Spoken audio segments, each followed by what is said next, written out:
അസ്സലാമു വറഹ്മത്തുള്ളാഹി വബറകാതുഹു. വരാനിരിക്കുന്ന അർദ്ധവാർഷിക പരീക്ഷ 2025 അധ്യയന വർഷത്തെ ഒന്നിലെ തഫ്ഹീമുമായി ബന്ധപ്പെട്ട കുറച്ച് മോഡൽ ചോദ്യങ്ങളാണ് പറയാൻ പോകുന്നത്.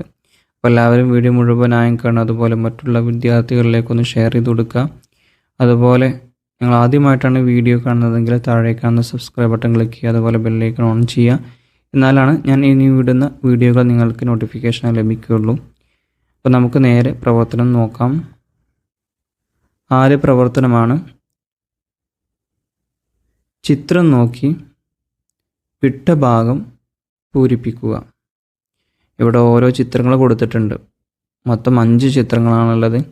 അതിലോരോ ചിത്രങ്ങളും മനസ്സിലാക്കിയിട്ട് അതിൻ്റെ തുടക്കത്തിൽ വരുന്ന അക്ഷരം ഏതാണെന്ന് അവിടെ എഴുതി കൊടുക്കുക. അതാണ് പ്രവർത്തനം. ഒന്നാമത്തെ ചിത്രം നമുക്ക് കാണാം. എന്താണ്? കയർ അല്ലേ? അറബിയിൽ നമ്മൾ പഠിച്ചത് എന്താണ് കയറിന്? ഹബ്ലുൻ. ഹബ്ലുൻ. അപ്പോൾ ഇവിടെ പോയ അക്ഷരം ഏതാണ്? ഹ എന്ന അക്ഷരമാണ്. ഹ. സ്ക്രീൻ ആയതുകൊണ്ട് ഇവിടെ എഴുതാൻ കഴിയില്ല. ഹബ്ലുൻ. രണ്ടാമത്തെ ചിത്രം ഒരു കഴുത്ത് നീണ്ട ഒരു ജീവിയാണ്. ഏതാണത്? ജിറാഫ് അല്ലേ? ജിറാഫിന് നമ്മൾ അറബിയിലൊരു പേര് പഠിച്ചു. ഏതാണ്? സറാഫത്തുൻ. അപ്പോൾ ഇവിടെ പോയ അക്ഷരം ഏതാണ്? സ എന്ന അക്ഷരമാണ്. സ എഴുതി കൊടുക്കുക.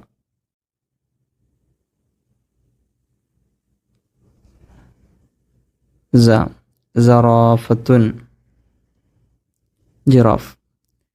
മൂന്നാമത്തെ ചിത്രം കുതിരയാണ്. കണ്ടാലറിയാം, കുതിര. കുതിരക്ക് നമ്മൾ അറബിയിലൊരു വാക്ക് പഠിച്ചിട്ടുണ്ട്.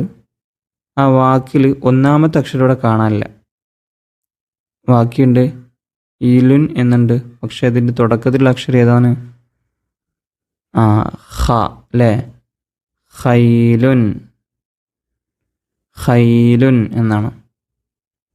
ഓക്കെ, ഖൈലുൻ. ഇനി നാലാമത്തെ ചിത്രം. അവിടെ കാളൻ്റെ ചിഹ്നമാണല്ലേ? കാളൻ്റെ ചിത്രമാണ് കൊടുത്തിട്ടുള്ളത്. കാളക്ക് നമ്മൾ അറബിയിൽ പഠിച്ച പേരെന്താണ്? ഇവിടെ കണ്ടോ? ഇവിടെ ഏതേ അക്ഷരം വിട്ടുപോയിട്ടുണ്ട്. സൗറുൻ. ഇവിടെ സ എന്ന അക്ഷരമാണ് വിട്ടുപോയിട്ടുള്ളത്. സൗറുൻ.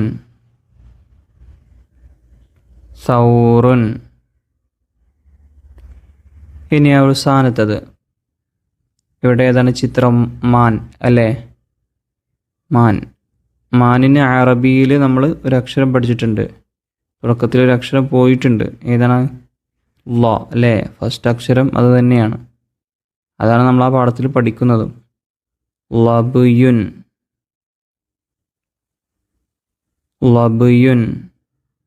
മാൻ. അപ്പോൾ ഒന്നാമത്തെ പ്രവർത്തനം ഇവിടെ ഫില്ലായി. ഇനി നമുക്ക് അടുത്ത പ്രവർത്തനത്തിലേക്ക് പോകാം. രണ്ടാമത്തെ പ്രവർത്തനം പദങ്ങൾ ഒറ്റയായി എഴുതുക. പദങ്ങൾ ഒറ്റയാക്കിയിട്ട് എഴുതുക. അതെങ്ങനെ എഴുതുക? നമുക്ക് നോക്കി നോക്കാം. ഇവിടെ കണ്ട നിങ്ങൾ എന്താ എഴുതിയിട്ടുള്ളതെന്ന് വായിച്ചാണ്. അസ്ലമ എന്നല്ല, അസ്ലമ കേട്ടോ. വായിക്കുമ്പോൾ ആ രൂപത്തിലാണ് വായിക്കേണ്ടത്. ഇവിടെ ഇനി ഓരോ അക്ഷരങ്ങളാക്കിയിട്ട് എന്ത് ചെയ്യണം? ഇവിടെ എഴുതി കൊടുക്കണം. അതെങ്ങനെ എഴുതുക? ഒന്ന് ആ, പിന്നെയോ സീന് അസ്, പിന്നെയോ ലാമ് ല, പിന്നെ മ അസ്ലമ. ഇങ്ങനെ എന്ത് ചെയ്യണം? ഓരോന്നും ചെയ്യണം. മലു ആ, മ ലു ആ. എന്നുള്ളത് വാവിൻ്റെ മുകളിൽ ഹംസ വന്നിട്ട് എഴുതുന്ന രൂപമാണ് കേട്ടോ. മലു ആ. പിന്നെയോ ജസീലുൻ.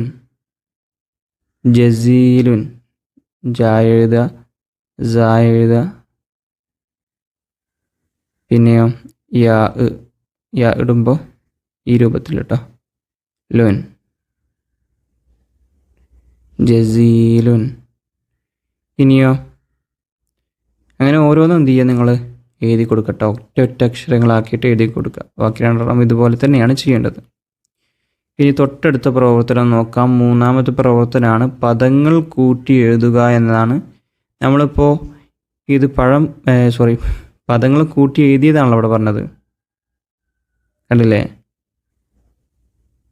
അസ്ലാമ എന്ന് കൂട്ടിയിട്ടാണ് ഇവിടെ എഴുതിയിട്ടുള്ളത്. അത് നമ്മൾ ഓരോ ആക്കിയിട്ടാണ് എഴുതിയത്.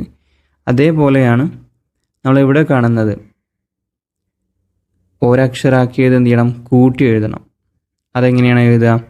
ഇവിടെ ജ ബ് ലുൻ എന്ന് എഴുതിയിട്ടുണ്ട്. ഹാബ് ലുൻ. അതിന് കൂട്ടിയിട്ട് എഴുതുമ്പോൾ നമ്മൾ എന്ത് ചെയ്യണം, പാഠബുക്കിൽ കാണുന്ന പോലെ കൂട്ടി എഴുതുക. ഹാബ് ലുൻ. അതുപോലെ അടുത്ത വാക്യം ഏതാണ്? ദനബുൻ. അത് നമ്മൾ പാഠബുക്കിൽ കണ്ടിട്ടുണ്ട് എങ്ങനെ എഴുതേണ്ടതെന്ന്.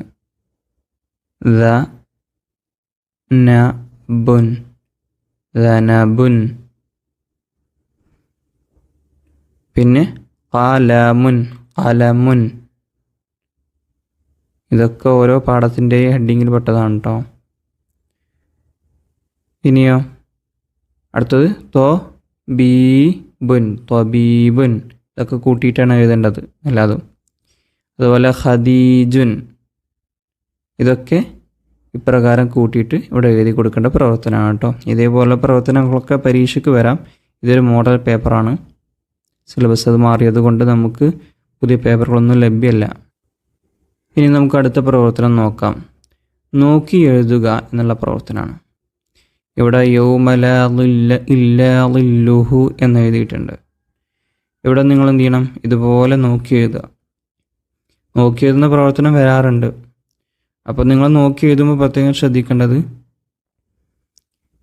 ഓരോ അക്ഷരങ്ങൾ കൈ വെച്ചുകൊണ്ട് എന്ത് ചെയ്യണം, അത് താഴത്തേക്ക് നോക്കിയെടുത്ത് എഴുതണം. എന്നാലുള്ളൂ ആ അക്ഷരം മിസ്സാവാതെ പോവാതെ അത് ഇവിടെ മുഴുവനായിട്ട് എഴുതാൻ കഴിയുള്ളൂ. പിന്നെ എഴുതിയതിന് ശേഷം മുഴുവനായിട്ടും എഴുതി കഴിഞ്ഞാൽ നിങ്ങൾ എന്ത് ചെയ്യണം, ഓരോ അക്ഷരങ്ങളും ഉണ്ടോ എന്ന് ഉറപ്പുവരുത്തുകയും ഓരോ അക്ഷരത്തിൻ്റെ മുകളിലും ഫത്തഹാണോ കെസറാണോ എന്ന് ഉറപ്പുവരുത്തുകയും ചെയ്യുക. അത് നിങ്ങൾ എഴുതിയതും ഇതേപോലെ തന്നെ ഫത്തഹ് മേലുണ്ടോ, യാഇൻ്റെ മേലുണ്ടോ, ഉണ്ട്, അങ്ങനെ ഓരോന്നും ഉറപ്പുവരുത്തണം കേട്ടോ.